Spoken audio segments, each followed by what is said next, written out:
You know what today is? Q&A Tuesday. Thanks so much for sending me your questions. Let's get right to it. Patricia says, "Hi Steve, I have so much of that thistleweed growing in my flower beds. I've tried Roundup many times, but it doesn't kill it. Do you have any suggestions? Also tried digging it out, but it seems to regrow." Patricia, you have to make sure your Roundup is an older Roundup that's been outside in the shed and might have froze over the winter. You want to get a new container of Roundup. Roundup is the best bet for that. What I suggest doing is getting a little paintbrush, spraying it on the paintbrush and painting the leaves so you get really good coverage and you're not damaging the other plants around it. Little trick with Roundup. That should take care of it. And keep going back and painting it and eventually it'll be gone. That's same with any vine or anything like that you just can't get rid of. Keep using that little paintbrush. Christina says, "Every year my zucchini plants get squash vine borers, which destroy the entire crop. Is there an organic way to control or get rid of them without harming beneficial insects?"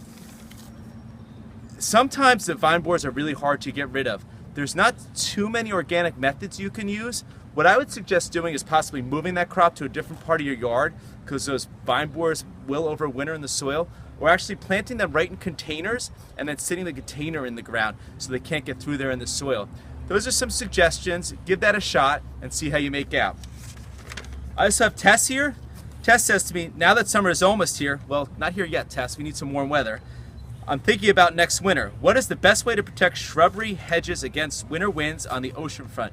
Wrap in burlap, protective sprays, etc." What we do in our landscape company, Tess, is we go out and we spray something called wilt-proof on all those evergreens that desiccate throughout the winter. It's a great product. We put it on actually twice throughout the winter, once right around the end of November, and then we might have to go back for a second treatment later on in January.